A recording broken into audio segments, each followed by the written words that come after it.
Hello everyone, and welcome back to another video. My name is Jamil, and today I'm going to be taking you through another leak code.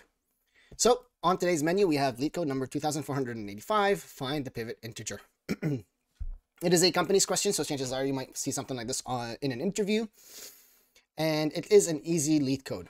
So, without further ado, let's take a look at what we have in front of us and try to solve the problem. So, we are given a positive integer n, denoted by the variable n.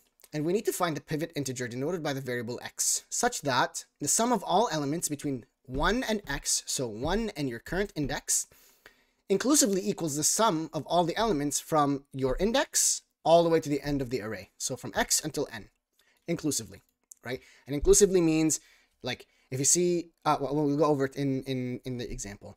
But what we need to do is we need to return the pivot integer x, okay? And if x no longer exists, return -1. And if it is guaranteed that there will be at most one pivot index, it is guaranteed that there will be at least at most one pivot index. Okay. So what that means is you don't have, like, there will be no instance where two pivots exist in this example. There may be in a more difficult leak code. Okay. So what does this bullet point here mean? The sum of all elements between 1 and x inclusively equals the sum of all elements between x and n. So if we take a look at example number 1, n is equal to 8, right? So that's the only parameter that is being passed to us. Our output is 6, and 6 is the pivot integer, right? So why is 6 the pivot integer? 6 is the pivot integer because 1 plus 2 plus 3 plus 4 plus 5 plus 6 is the same as saying 6 plus 7 plus 8. They both equal the number 21, okay? And it is inclusive, right? So between 1 and 6, right? And then between 6 and 8. Between 6 and 8. So we're going to need to do the same thing for our questions in our code in order to be able to solve the future questions. If we take a look at example number 2, where n is equal to 1, the output is 1. And 1 is the pivot integer since, 1 is 1, and 1 is equal to itself, right? Which is 1. But sometimes you may not have any pivot integers. Sometimes, when your input is as small as the number 4, you return a -1 because it can be proven that there is no such integers that exist, right? 1 is never going to be equal to 2 plus 3 plus 4. 1 plus 2 is never going to be equal to 3 plus 4. And 1 plus 2 plus 3 is never going to equal 4, right? So there is no pivot integer. Let me just write that out again, right? So 1 does not equal, 2 plus 3 plus 4.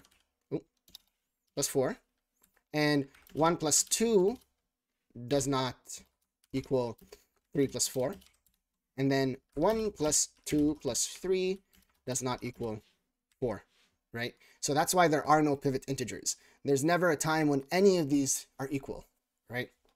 So we're going to need to take care of that as well. Perfect. So let's start off with our parameters. So what are we being passed? We are going to be passed a number. Okay? That's it. Using this number, we are supposed to find if there is a pivot integer. Okay? Perfect. And so our return statement will be a little bit longer here because the return statement is going to be if there is a pivot integer, return it, right? If n is 1, return 1. If there is no pivot integer, then you return -1, right? And this is a little bit more in depth. So we have a couple of scenarios that we need to return. So let's take care of the easy ones first, okay? Yeah, like I would mention before, at this point you would probably want to write out test cases, examples, but since I am using this on LeetCode, I will just be using the LeetCode examples. All right, so let's see. First, we need to set a total sum, right? To figure out what the sum is, and then we will be using that as a reference, right? Find the total sum of all integers. Well, first we need to create a variable to hold the total sum. Create a variable to hold your total sum, right? And then create a variable to hold your previous sum. And what does that mean, right? Well, we have a total sum here. Like, 1 plus 2 plus 3 plus 4 plus 5 plus 6 plus 7 plus 8 is a sum. And then we need to figure out, if any of the numbers add up to that total sum. Okay? So that's what we are going to be using as a reference for previous sum. So it's just going to be a let here, let total sum, which is a number equal to 0. And here at the end, let previous sum, which is also a number, equal to 0. Okay? Then we need to find out what your total sum is. Figure out the total sum.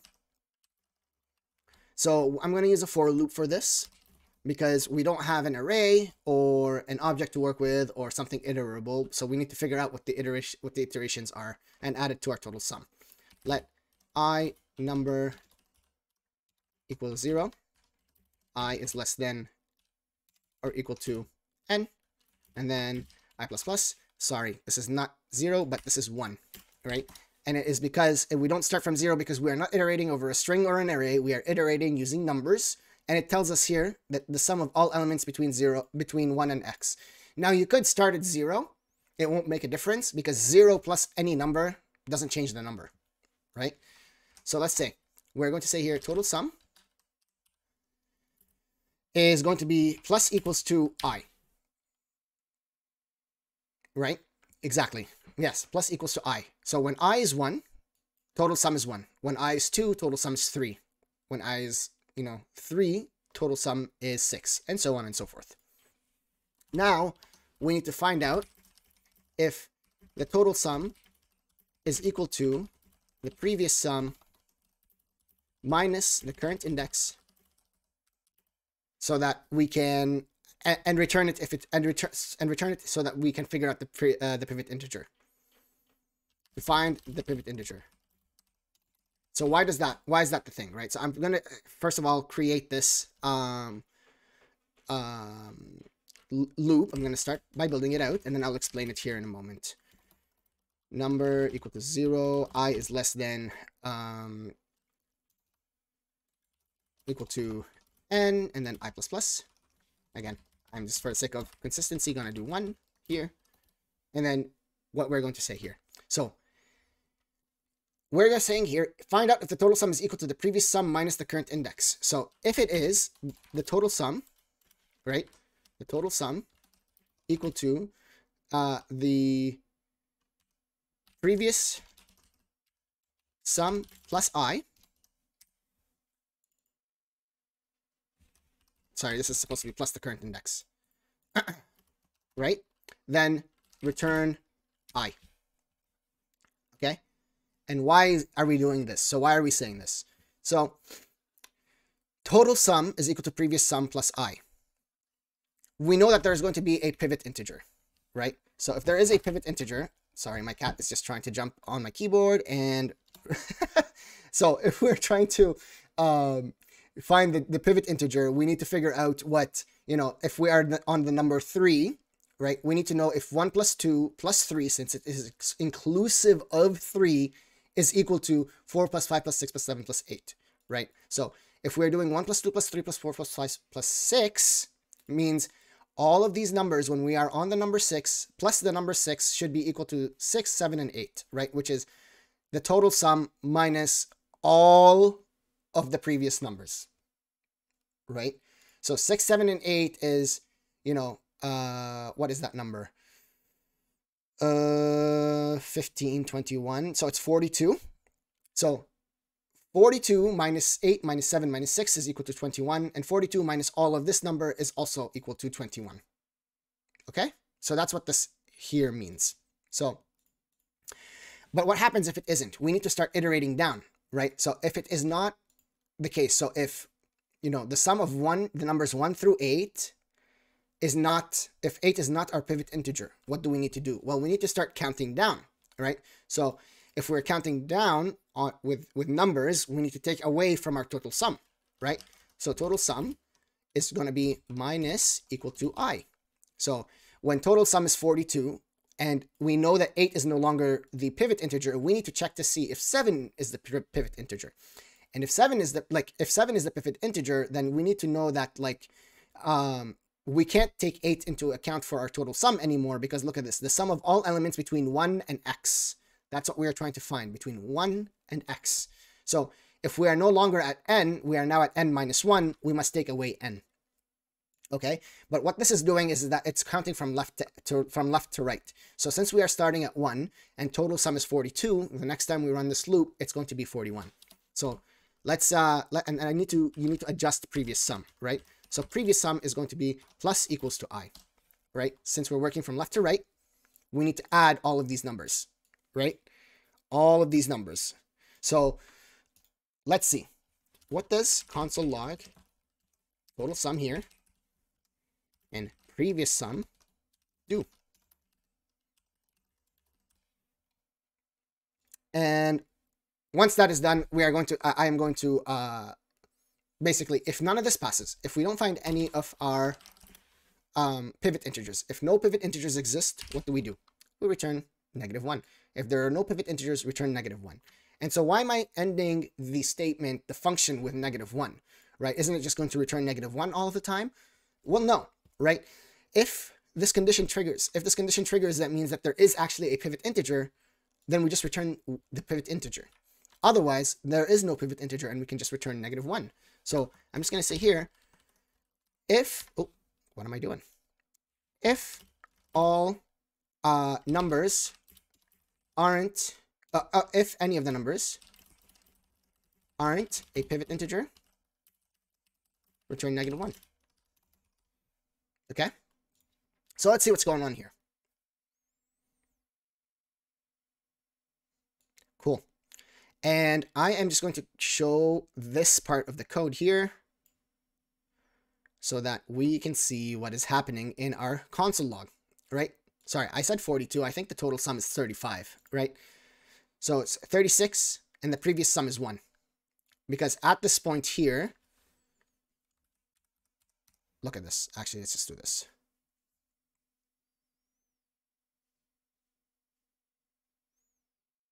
Okay, so on our first iteration, total sum is 36 and previous sum is 0. Okay? Once we figured out that 1 through 8 doesn't add up to 36, and then 8 is the pivot integer, we need to take away 1, right? Since we're now dealing with the numbers 2 through 8, right? But we have added the number 1 to our previous sum. Our total sum now is 35 and we're comparing it. Are these numbers the same? No. Okay, so now we take away the number 2. 1 plus 2 is equal to 3, and 36 minus 3 is equal to 33. Okay? Are these numbers the same? No, they are not. You keep on going, you keep on going, you keep on going until you hit, actually, here, let's see here. The number I.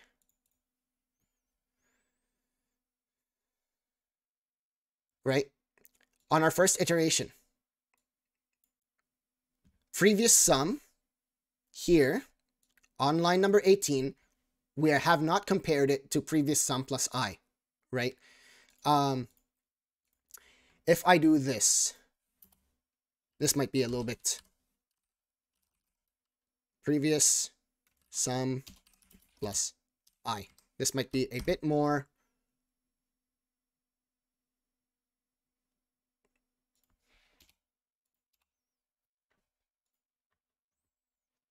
clear. If I can show you this. Yeah. So, previous sum at this point, we still haven't added to it, but we are running a comparison of previous sum plus I, which is 1, right? Previous sum is 0. We know it is not the case, right? So on our first iteration, total sum is not equal to previous sum plus I. On our next iteration, previous sum plus I is equal to the number 3. It is still not equal to the number 35.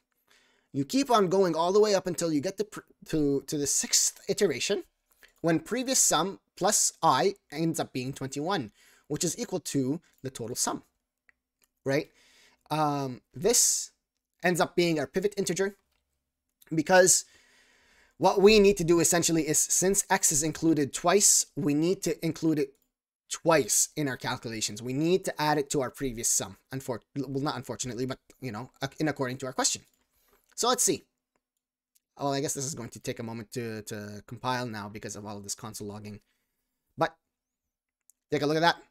It is a working solution. I don't know what this number 4 here is, but I'm going to take care of that before uploading it to my GitHub.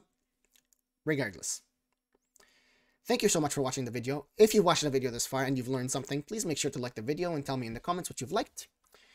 Please subscribe to the channel if you want to see more videos like this.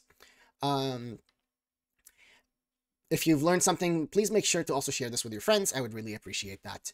And once again, my name is Jamil. Thank you so much for meeting with me here today and learning about LeetCode. And I will see you in the next video.